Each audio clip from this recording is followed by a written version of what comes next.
The massive space station called Nexus Prime floated in the cold darkness between three yellow stars. Its metal walls stretched for miles in every direction, home to beings from 47 different worlds. Inside the Great Council Chamber, Ambassador Kethvar stood at his speaking platform, his green scales catching the light from overhead lamps. The reptilian leader looked out at hundreds of seats filled with creatures of all shapes and sizes. Some looked almost human, but had blue skin and extra arms. Others resembled giant insects with clicking sounds instead of voices. A few were just floating balls of light that spoke through special machines. They had all come together on this day to discuss trade, agreements between the Outer Rim colonies and the core worlds. Dr. Lisa Parker checked her instruments one more time as she sat in the science station aboard the UES Leviathan. The ship moved through space in a way that no other vessel in the galaxy could match. Around her, quantum fields bent and twisted reality itself, creating a bubble where normal physics did not apply. She watched the readings on her screen as they approached their target coordinates. Commander Jake Morrison stood on the bridge of the massive ship, looking out at the stars through the main window. His crew worked quietly at their stations, each person focused on their specific job. The Leviathan was unlike any ship ever built by human hands. It stretched nearly 2 miles from front to back, its dark hull covered in patterns that seemed to shift and move in the light. Admiral Chen Wei sat in his office on Earth, watching the mission unfold through quantum communication links. The signal traveled instantly across thousands of light years, something that would have seemed impossible to earlier generations of humans. He knew that everything humanity had worked toward for the past century depended on what happened in the next few hours.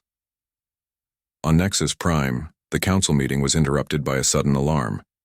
Red lights flashed throughout the chamber as the station's computers detected something approaching from deep space. The energy readings were unlike anything in their databases. Whatever was coming toward them generated power levels that matched small stars. Kethvar raised his clawed hand for silence as technicians rushed to their emergency stations. The main viewing screen at the front of the chamber flickered to life, showing the empty space around their station. For a moment, nothing seemed different. Then space itself began to bend and twist in ways that hurt to look at directly. A massive shape began to form out of the distorted space. It looked like someone was pulling a giant ship through a hole in reality itself. The Leviathan emerged slowly, its hull gleaming with an inner light that seemed to come from the metal itself. As it fully entered normal space, the gravitational effects of its arrival sent small waves through the nearby planets. Morrison stepped forward on his bridge and activated the communication system. His voice was calm and steady as he spoke to the alien station. "This is Commander Jake Morrison of the United Earth ship Leviathan. We come in peace and request permission to establish contact with your governing body. We mean no harm to you or your people." The words were translated into 47 different languages by the ship's artificial intelligence and broadcast on all known communication frequencies. The AI, which the crew called Darwin, had spent months learning about galactic civilization from intercepted transmissions and deep space observations. In the council chamber, complete silence fell over the gathered representatives. Many had never seen a ship design like the one floating before them. Its smooth hull had no visible weapons ports or engine exhausts. Instead of the angular metal construction used by most galactic civilizations, the human ship looked almost organic, as if it had been grown rather than built. Dr. Parker began her first contact protocols, sending carefully prepared messages that included basic mathematical concepts, star charts showing Earth's location, and simple images representing human culture and society. She had trained for this moment her entire career, studying every known alien species and their communication methods. The station's defense systems automatically activated when they detected the strange energy readings from the human ship. Massive weapon platforms turned toward the Leviathan, their targeting systems trying to lock onto the vessel. However, every scan seemed to slide off the ship's hull without providing useful information. The targeting computers showed error messages as they failed to understand what they were looking at. Kethvar quickly ordered the weapons to stand down, recognizing that firing on an unknown vessel during first contact would violate every diplomatic protocol the Council had established. He opened a communication channel and spoke slowly and clearly. "Unknown vessel, this is Ambassador Kethvar, current speaker of the Galactic Council. You are welcome at Nexus Prime. Please transmit your intentions and origin." Morrison smiled as he heard the translation come through his ship's speakers. Ambassador Cathvar, thank you for your welcome. We represent the planet Earth and the human species. This is our first contact with galactic civilization. We seek peaceful relations and cultural exchange with all intelligent species.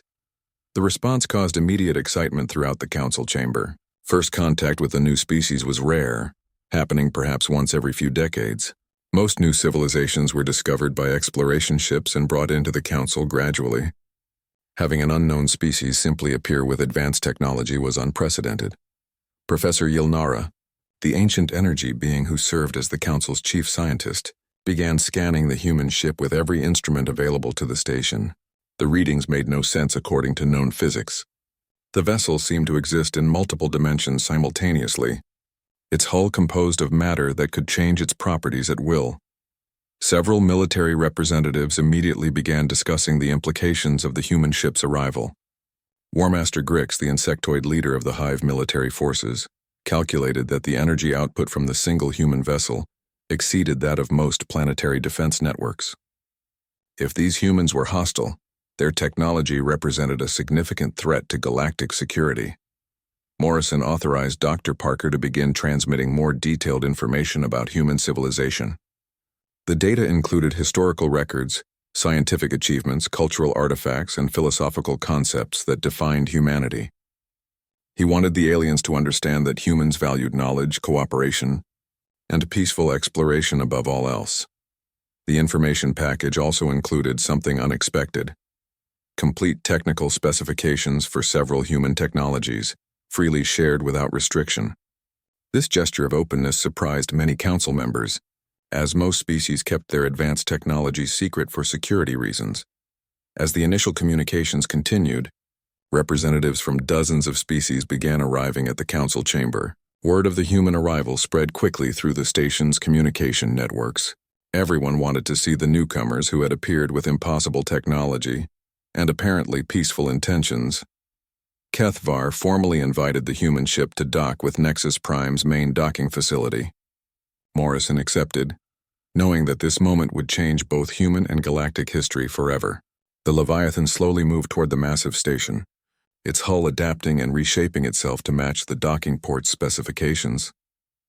Dr. Parker prepared her cultural exchange materials, excited to begin learning about the dozens of alien civilizations she would soon meet face to face. She had no idea that her peaceful mission would soon trigger the greatest crisis in galactic history. As the implications of human technology became clear to military leaders throughout the galaxy, the docking process took 3 hours as the Leviathan's hull slowly changed shape to match the alien station's connection. Ports. Dr. Alex Sullivan watched from the engineering bay as the ship's programmable matter flowed like liquid metal, creating perfect seals with Nexus Prime's docking clamps. He had helped design this technology, but seeing it work still amazed him every time. Commander Morrison walked through the ship's corridors, preparing for the first face-to-face meeting with alien representatives. The Leviathan's interior looked nothing like traditional spacecraft. The walls glowed with soft light that came from within the metal itself. Doorways opened without visible controls, responding to the crew's presence and intentions. The ship's artificial intelligence, Darwin, monitored everything and adjusted the environment automatically. On Nexus Prime, Professor Yilnara gathered her team of scientists for the most important research project in galactic history. The energy being's translated voice echoed through the laboratory, as she assigned tasks to researchers from a dozen different species. They would have limited time to study human technology before political considerations took over the first contact process. Dr. Lisa Parker stood in the Leviathan's main airlock, wearing a simple blue uniform with Earth's symbol on the shoulder. Behind her, a team of diplomats and scientists prepared to meet their alien counterparts. She carried translation devices, cultural gifts, and scientific instruments designed to facilitate peaceful contact. Her heart beat faster as the airlock doors began to open. The first alien she saw looked almost human except for their pale blue skin and 4 arms. They wore flowing robes decorated with symbols that seemed to move and change as she watched. Behind them stood beings that resembled giant insects, their compound eyes reflecting the corridor lights in rainbow patterns. A floating sphere of pure energy hovered nearby, speaking through a mechanical device attached to its containment field. Ambassador Kethvar approached with measured steps, his green scales catching the light from overhead fixtures. He spoke carefully in his own language while a translation device converted his words to English. Welcome to Nexus Prime, representatives of humanity. I am honored to be the first to greet you in person. We have prepared facilities for your comfort and safety.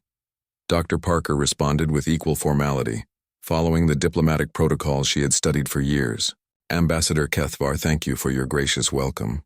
We are excited to learn about your civilizations and share our own knowledge with you. Humanity comes in friendship and seeks mutual understanding. The group moved through corridors filled with beings from across the galaxy. Some walked on two legs like humans, while others crawled, floated, or moved in ways that defied easy description. The diversity was overwhelming, but Dr. Parker focused on observing their behavior and social interactions. Every detail would be important for establishing long-term relations. Professor Yilnara led the human delegation to a massive laboratory complex, filled with scanning equipment and analysis devices. The ancient being's energy form flickered with excitement as she explained their desire to understand human technology. Your ship displays properties that should not exist according to our knowledge of physics. We hope you will allow us to study these innovations. Dr. Sullivan smiled and activated a portable device he carried in his equipment bag. The small cylinder projected a three-dimensional image of the Leviathan's basic design into the air above the laboratory table. Professor, we would be happy to share our knowledge with you. Humanity believes that scientific advancement benefits everyone when information is freely exchanged. The alien scientists gathered around the projection, their various sensory organs focused intently on the floating image. What they saw challenged everything they thought they knew about engineering and physics. The ship's hull was not made of any recognizable material. Instead, it consisted of programmable matter that could alter its properties at the quantum level. Dr. Sullivan explained the basic principles behind human technology, in simple terms that the translation systems could handle accurately. We discovered that reality is much more flexible than most people realize.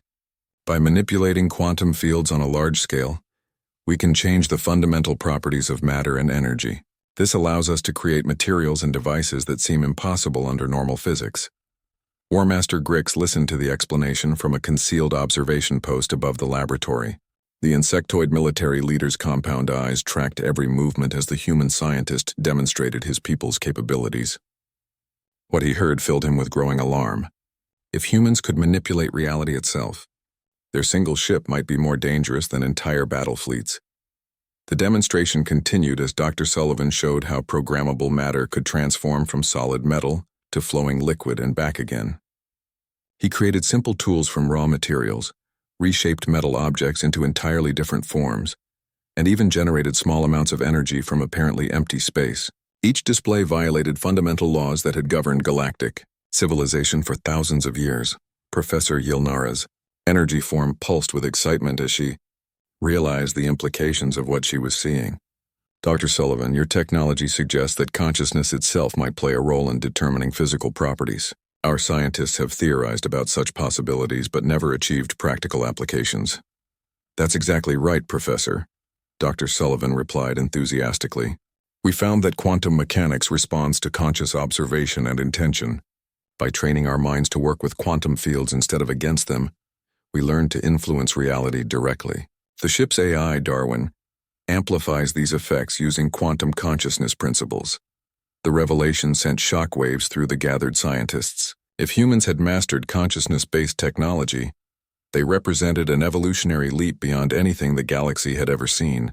Some species had developed limited psychic abilities, but none had integrated mental powers with advanced engineering on this scale. Admiral Theclon received reports of the human demonstrations in his command center aboard the Valorian battlecruiser stationed near Nexus Prime. The military leader's four eyes narrowed as he studied the intelligence data flowing across his screens.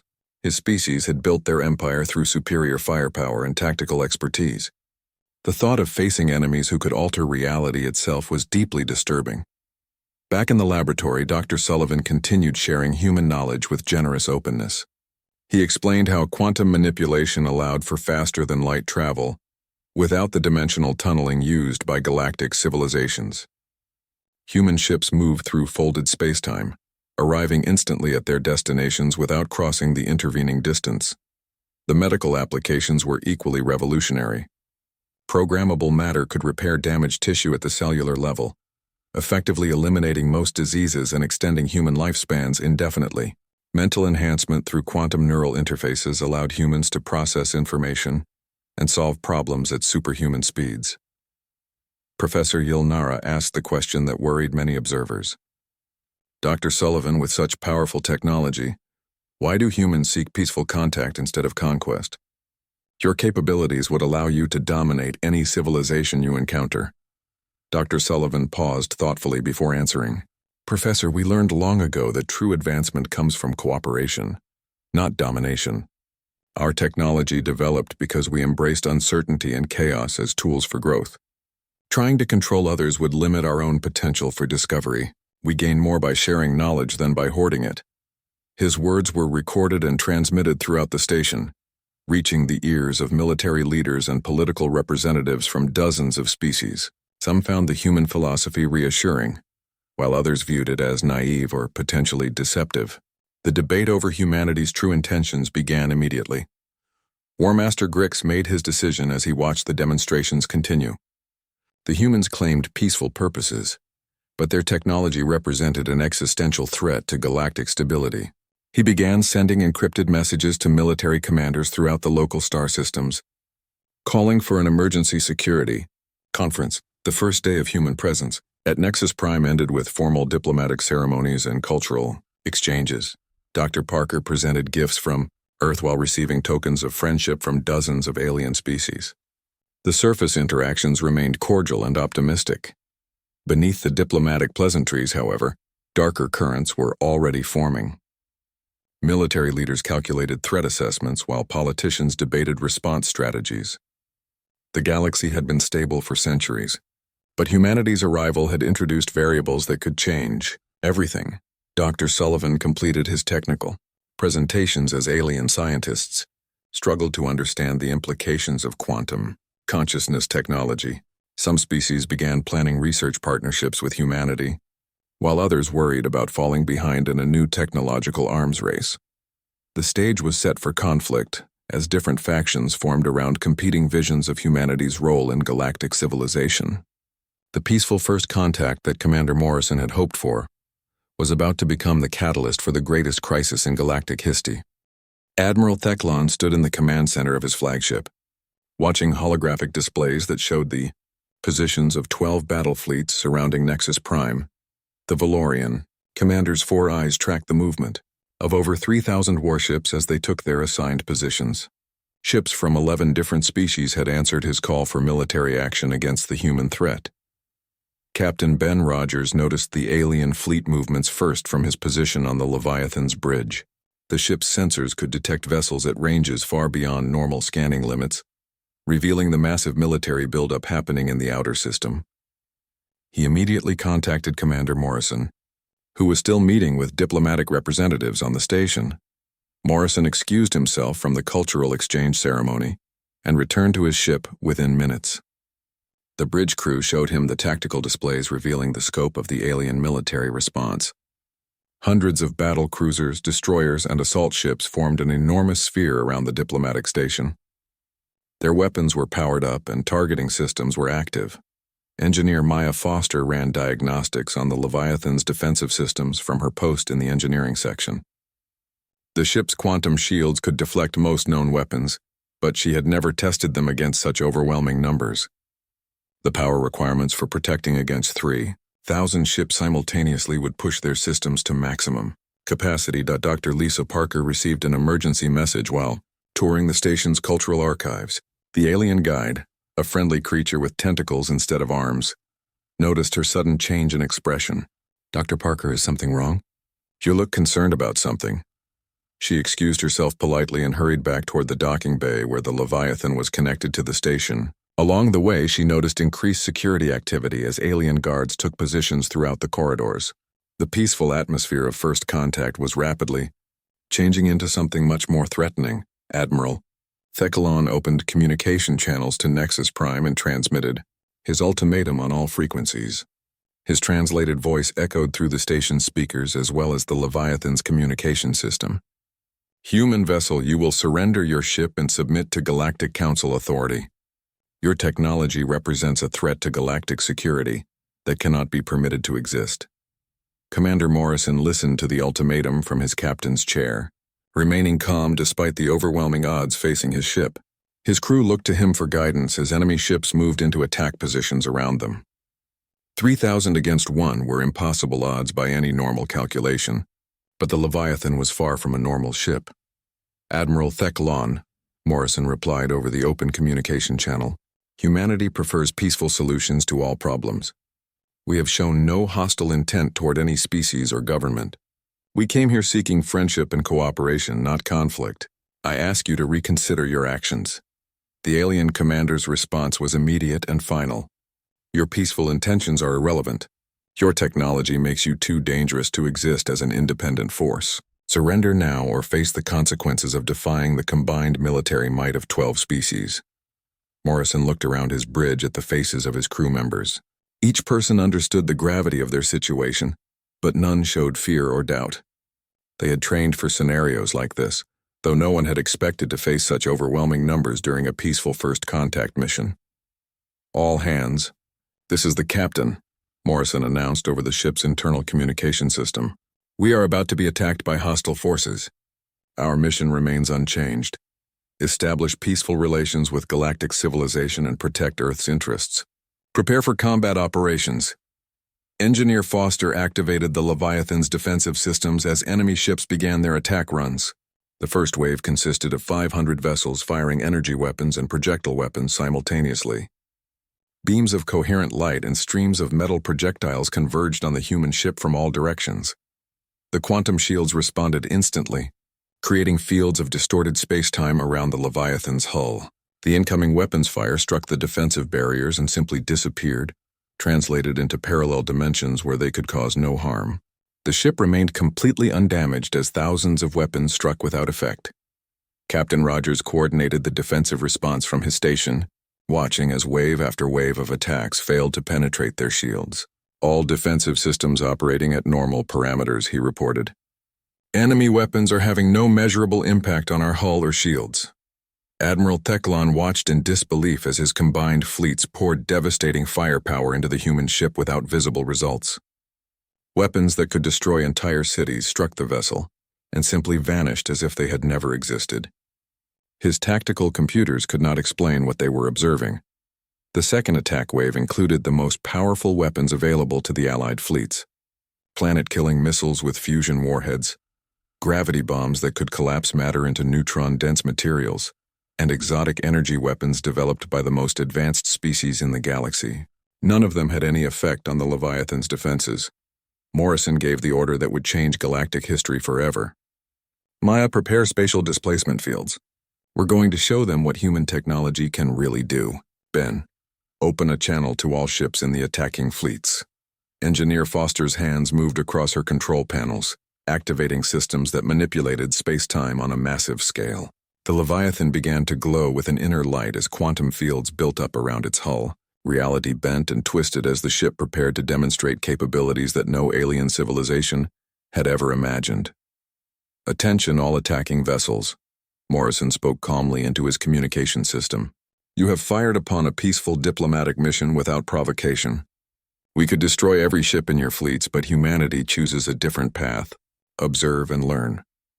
The space around Nexus Prime suddenly filled with swirling patterns of light as the Leviathan activated its spatial manipulation systems. Every attacking ship found itself caught in fields of altered reality that lifted them gently from their positions and moved them through folded space-time. The process was completely painless for the crews inside, but the effect was overwhelming. Within minutes, all 3,000 attacking ships had been relocated to the edge of the star system, arranged in a perfect geometric pattern that spelled out the word peace in 17 different galactic languages. The message was visible from the diplomatic station and could be read clearly by long-range sensors throughout the system. Dr. Parker watched the incredible display from an observation deck on Nexus Prime, surrounded by alien diplomats and scientists who stared in amazement at what they were witnessing. The human ship had not fired a single weapon, yet it had effortlessly defeated the largest military force assembled in centuries. Ambassador Kethavar stood beside her, his green scales reflecting the light from the spatial distortions outside. "Dr. Parker, your people possess power beyond our understanding. Why did they choose mercy when they could have chosen destruction?" She turned to face the reptilian diplomat, knowing that her answer would influence humanity's relationship with galactic civilization for generations to come. "Ambassador, we learned long ago that true strength comes from protecting life, not destroying it. We came here to make friends, not enemies." Captain Rogers transmitted a message to the displaced fleets while they struggled to understand what had happened to them. "To all ships that attacked the diplomatic mission, you are free to return to your home systems or to Nexus Prime. We hold no anger toward you and wish only for peaceful relations. The choice of what happens next belongs to you." The demonstration sent shockwaves through every government and military organization in the galaxy. A single human ship had effortlessly neutralized the combined fleets of 12 species without causing a single casualty. The implications were staggering for species that had built their power on military strength. Admiral Theclon found himself floating in space billions of miles from where the battle had started, his flagship intact but completely helpless. His weapons had proven useless, his tactics meaningless against an enemy that could rewrite the laws of physics. For the first time in his military career, he felt genuine fear. Professor Yilnara observed the entire event from her laboratory on Nexus Prime, recording every detail for future analysis. The energy readings from the human ship during the displacement operation exceeded anything in her species' historical records. Humanity had demonstrated mastery over fundamental forces that other civilizations could barely detect. The aftermath of the demonstration left the galaxy in chaos as military leaders struggled to understand how their most powerful weapons had been rendered useless. Political systems that depended on the balance of military power suddenly faced the reality that all previous calculations were meaningless. Morrison returned to the diplomatic station to continue the first contact mission as if nothing unusual had happened. His calm demeanor and friendly attitude stood in stark contrast to the incredible display of power his ship had just demonstrated. The message was clear. Humanity possessed overwhelming strength but chose. Senator Kate Williams arrived at Nexus Prime 3 days after the demonstration aboard the diplomatic vessel, UES Harmony. The sleek ship was smaller than the Leviathan, but still incorporated the same quantum manipulation technology that had amazed and terrified the galaxy. She brought with her a team of Earth's most experienced diplomats and scientists, prepared to handle the complex negotiations that would determine humanity's place in galactic civilization. Dr. Marcus Thompson walked through the corridors of Nexus Prime, observing the changed atmosphere since the military confrontation. Alien beings who had previously approached humans with curiosity now showed a mixture of fear and respect. Guards followed human diplomats at a respectful distance, while scientists requested meetings to discuss technology-sharing agreements. The Galactic Council had fractured into 3 distinct groups following the demonstration. Elder Zephyr led the integrationists, who believed humanity should be welcomed immediately as a founding member of the Council, with full privileges and responsibilities. The ancient crystalline being's energy form flickered with excitement as she explained her position to other council members. Ambassador Kethavar found himself leading the regulationists, who demanded strict controls on human technology before any formal agreements could be reached. The reptilian diplomat argued that such powerful capabilities needed oversight to prevent accidental or intentional harm to galactic civilization. His supporters came from species that valued stability and order above rapid advancement. War Master Grix had reluctantly become the voice of the isolationists after the failure of his military alliance. The insectoid commander now argued that humans should be quarantined in their own region of space, prevented from sharing their dangerous knowledge with other species. His faction attracted beings who feared the destabilizing effects of rapid technological change. Senator Williams held her first formal meeting with the full council in the Great Assembly Chamber. Hundreds of beings from dozens of species watched as she approached the central speaking platform.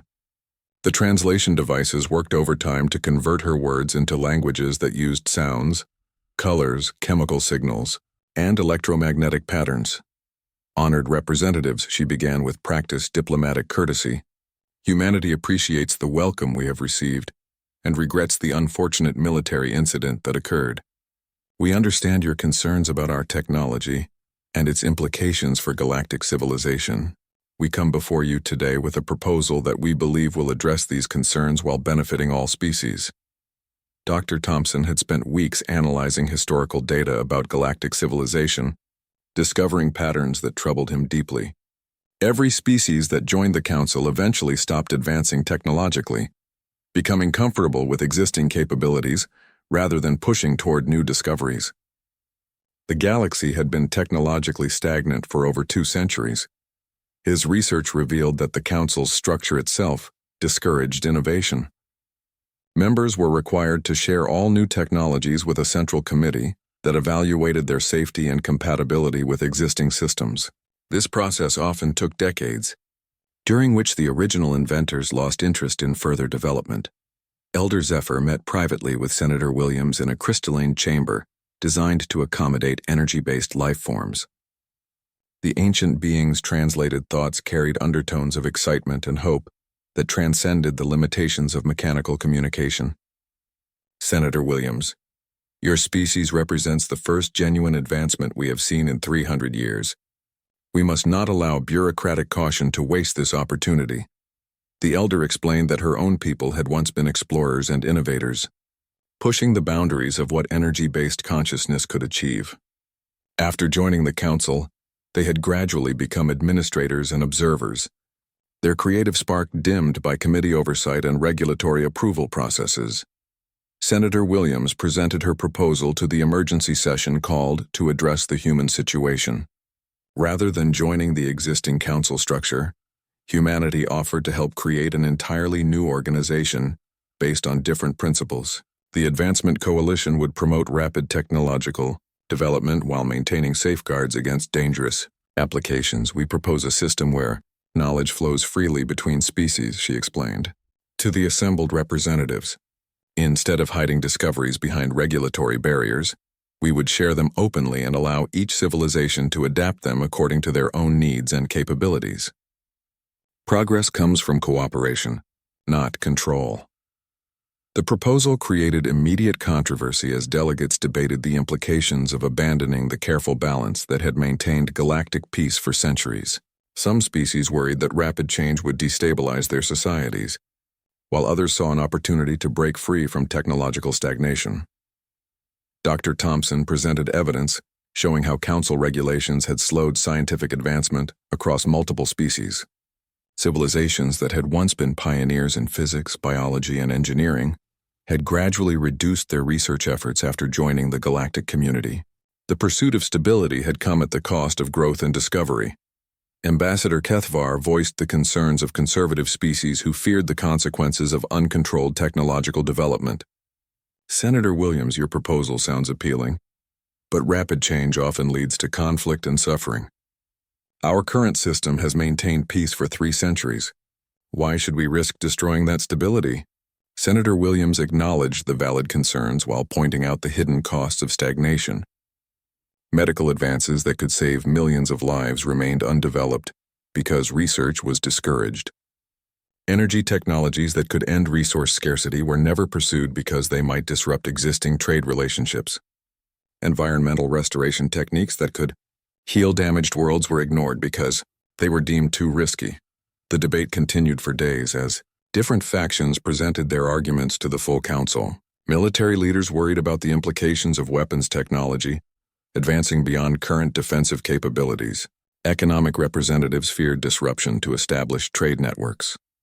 Cultural preservationists argued that rapid change would destroy traditional ways of life.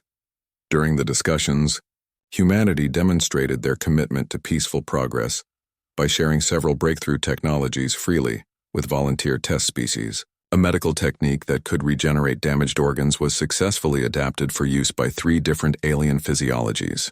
An environmental restoration method was used to clean polluted water on a dying world within the Council's territory. These successful collaborations began to shift opinion among moderate Council members who saw the benefits of human knowledge sharing.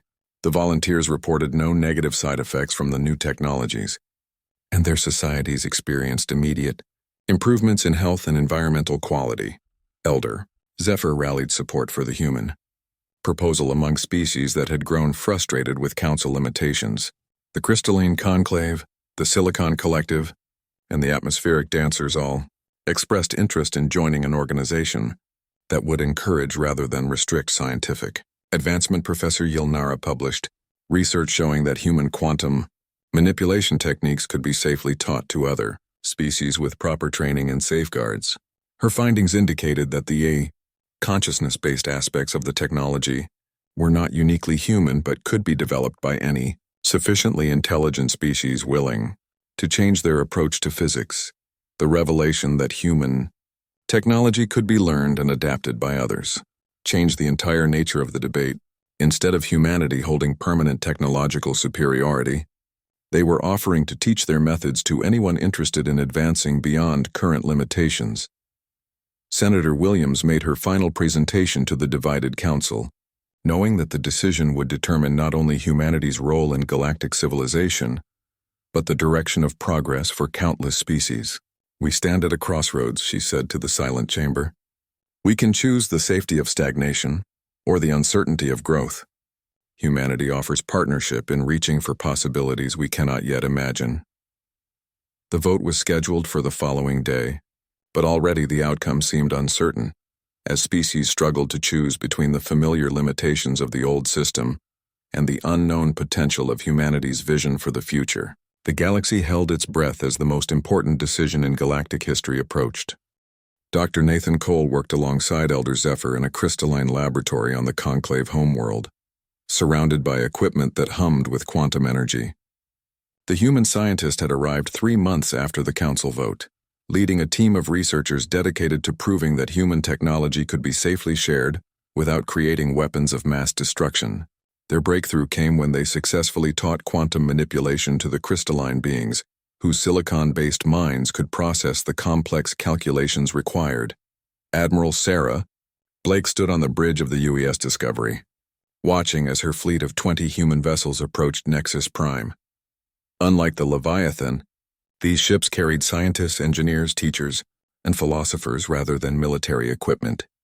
Each vessel was designed for cooperation and exploration, their hulls marked with symbols representing partnership between humanity and any species, willing to embrace advancement over stagnation. The transformation of the crystalline homeworld had captured the attention of every government in the galaxy.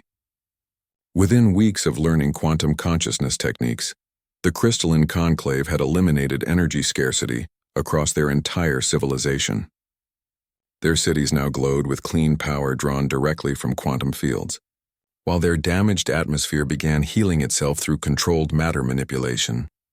Ambassador Elena Martinez walked through the halls of the newly constructed Advancement Coalition headquarters, a massive station built through cooperation between humans and 12 species who had voted to leave the old Galactic Council.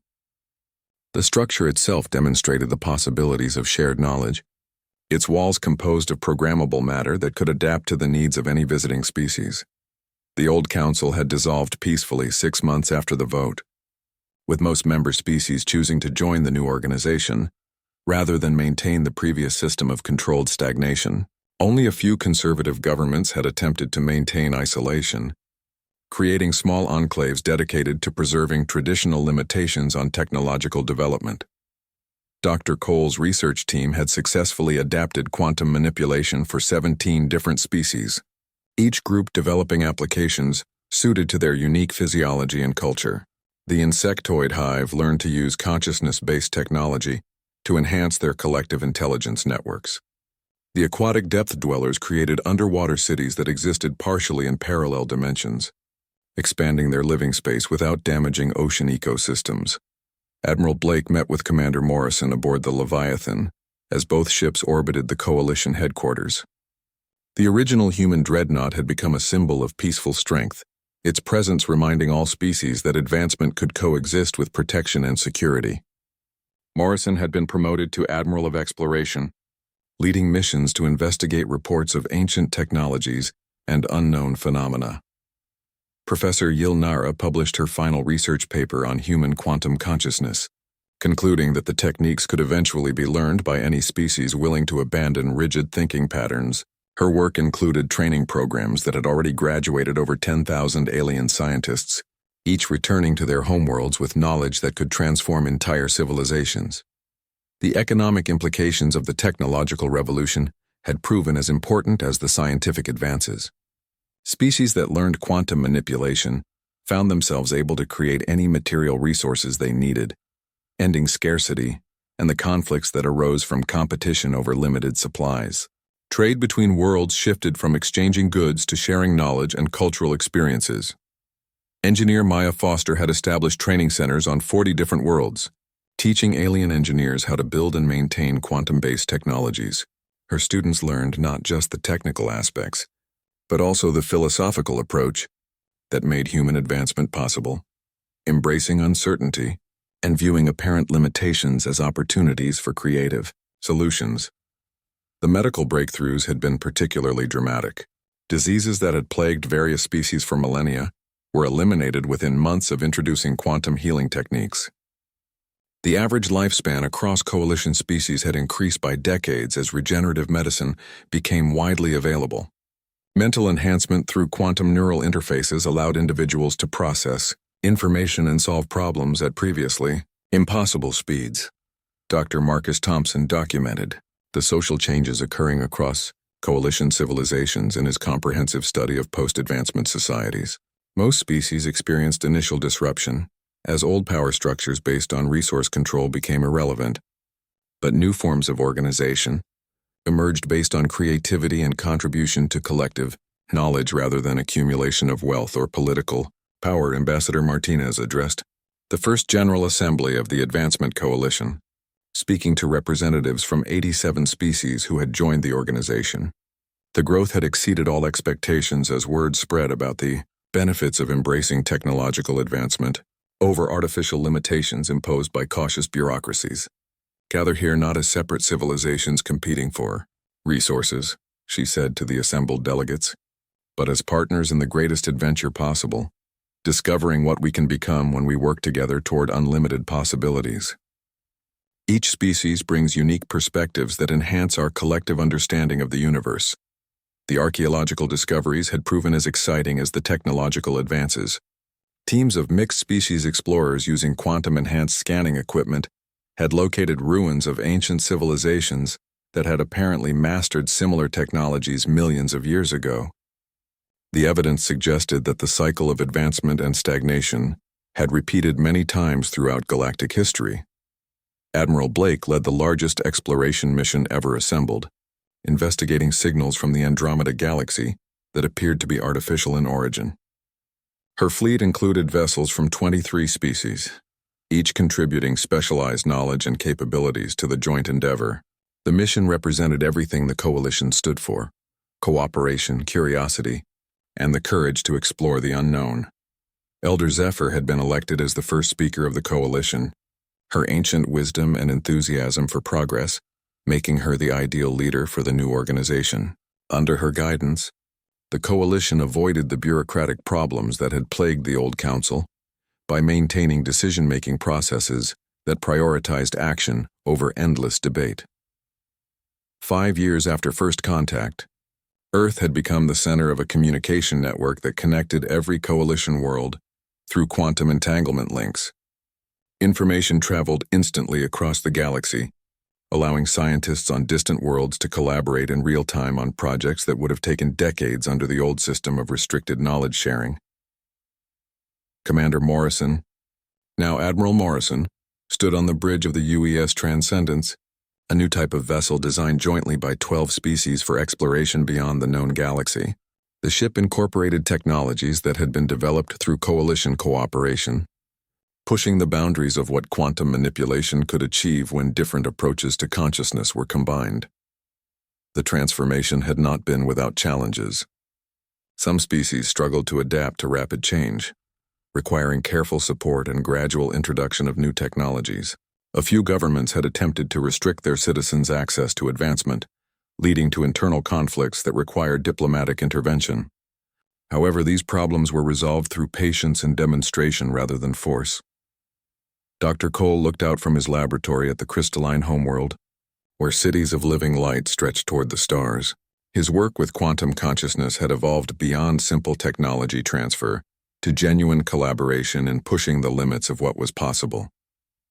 The silicon-based beings had developed techniques that amazed even human scientists, proving that advancement was truly unlimited when different forms of intelligence worked together. The galaxy that had been stagnant for centuries now blazed with innovation and discovery. New worlds were being explored, ancient mysteries were being solved, and the boundaries between species were dissolving as shared knowledge created shared understanding. Humanity had achieved something greater than conquest or dominance. They had sparked a renaissance that transformed civilization itself. Admiral Morrison received the signal from long-range sensors as his ship prepared to investigate the Andromeda phenomena. The readings suggested massive artificial structures that dwarfed anything in their own galaxy, possibly built by civilizations that had pushed quantum manipulation even further than current coalition technology allowed. He smiled as he gave the order to begin the journey, knowing that humanity's greatest adventure was just beginning. The future stretched ahead, filled with infinite possibilities as the Advancement Coalition continued to grow and explore. What had started with the arrival of a single human ship had become a galactic transformation that would echo through the cosmos for millennia to come.